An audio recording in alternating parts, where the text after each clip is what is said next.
boa noite. Boa noite. O Brasil viveu na noite de ontem e na madrugada de hoje um apagão que atrapalhou a vida de milhões de pessoas em 18 estados. Só agora há pouco o governo divulgou quais seriam as causas do problema. Vamos ao vivo a Brasília com Cristina Serra. Boa noite, Cristina.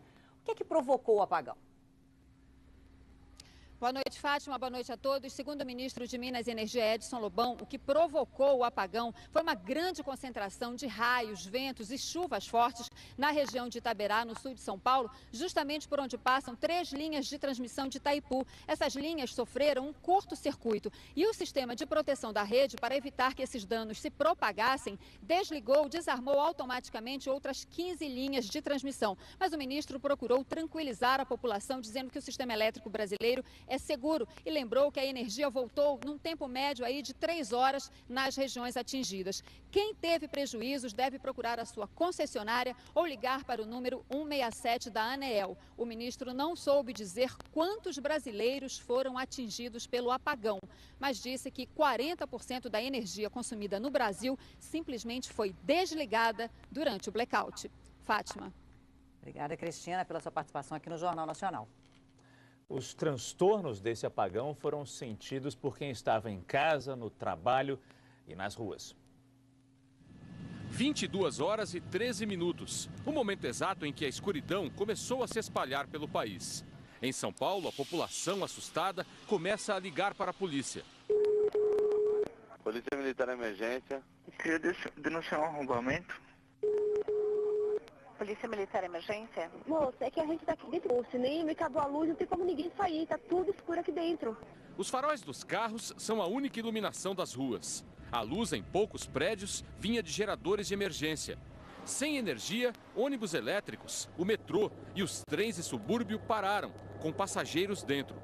Muita gente ficou sem rumo, sem saber o que fazer. A gente estava na sala e de repente ficou tudo escuro. Eu fico totalmente perdido. Já fui ali no estoquezinho, ali acender a luz 2 vezes sem energia alguma. Já passa das 11h30 da noite. O metrô deveria funcionar pelo menos mais 40 minutos. Só que desde as 11 horas, as portas das estações foram fechadas por falta de energia. Aqui na plataforma da estação Penha do metrô, a gente observa a quantidade de pessoas que não tem como voltar para casa. A gente está com medo, por isso que você grupou aqui. Segundo o operador nacional do sistema, o problema de transmissão de energia ocorreu em Ivaiporã, no interior do Paraná, e em Itaberá, no interior de São Paulo. E como num efeito dominó, o apagão foi se alastrando. Atingiu 18 estados. A interrupção do fornecimento foi total em São Paulo, Rio de Janeiro, Espírito Santo e Mato Grosso do Sul. O apagão foi parcial em Minas Gerais, Mato Grosso, Goiás, Rio Grande do Sul, Santa Catarina, Paraná, Acre, Rondônia, Bahia, Sergipe, Paraíba, Alagoas, Pernambuco e Rio Grande do Norte. A luz voltou em horários diferentes em cada região, também no efeito dominó. Segundo o ONS, o retorno foi mais rápido no sul, perto das 10h30 da noite. Em São Paulo, em Mato Grosso do Sul, no Rio e no Espírito Santo, a energia começou a ser restabelecida depois da meia-noite. Mas até que a situação voltasse ao normal, paisagens famosas no mundo todo, como Copacabana, no Rio de Janeiro, ficaram irreconhecíveis. Na central de abastecimento do estado, circulam mais de 4.000 pessoas toda madrugada. Desta vez, lojas e corredores vazios. Prejuízo fora de sério. Em algumas delegacias, preocupação com a violência. Alguns policiais ficaram de prontidão do lado de fora. No Espírito Santo, câmeras de segurança da ponte que liga Vila Velha à Vitória registraram o instante em que a energia caiu. Esta senhora, de 87 anos, usava um aparelho de respirar em casa, que parou de funcionar. O mesmo tipo de emergência aconteceu em São Paulo. O socorro chegou a tempo. Problema respiratório, onde o aparelho, por causa do blackout, acabou a energia do aparelho.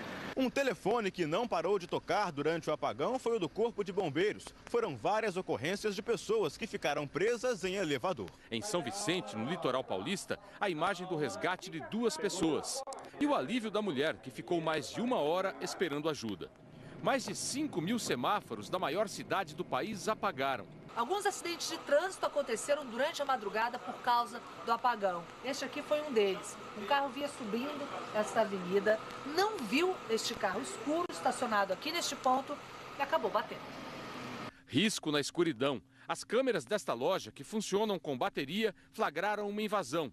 A polícia foi avisada e 9 ladrões presos. Em São Paulo, o temor dos moradores era que a cidade ficasse apagada por muito tempo. Depois da Zona Leste e do centro de São Paulo, a região aqui da Avenida Paulista voltou a ter luz normalmente, às 2 horas da manhã, quase 4 horas depois do início do apagão.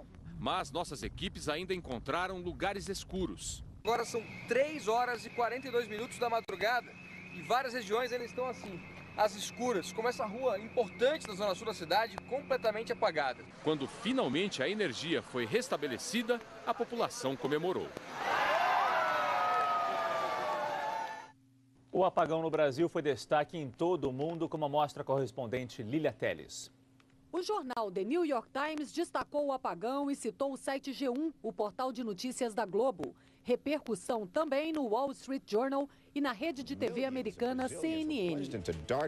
No site britânico BBC, o título Mistério sobre as causas do apagão, que também foi destaque no espanhol El País, na agência Reuters e no italiano Corriere della Sera. O paraguaio ABC Digital mostrou uma foto de Assunção às escuras. Jornais e agências de notícias reforçam que o Brasil é um dos mercados emergentes mais promissores do mundo. E alguns analistas afirmam que o apagão não deve prejudicar o país no cenário internacional se for um episódio isolado. Evidentemente chama atenção para questões maiores, se for realmente uma falta de investimentos em manutenção nas linhas de transmissão, certamente os investidores ficariam bastante preocupados porque vem o Brasil como um país de grande potencial. A imprensa americana cita também o programa 60 Minutes, exibido há 4 dias pela rede de TV CBS. A reportagem mostrou um discurso do presidente Barack Obama afirmando que em alguns países os ataques cibernéticos já fizeram cidades mergulharem na escuridão. O programa citou fontes militares e de serviços de inteligência para dizer que Obama se referia ao Brasil e que os apagões de 2005 e 2007 no Rio de Janeiro e no Espírito Santo foram causados pelos piratas da internet.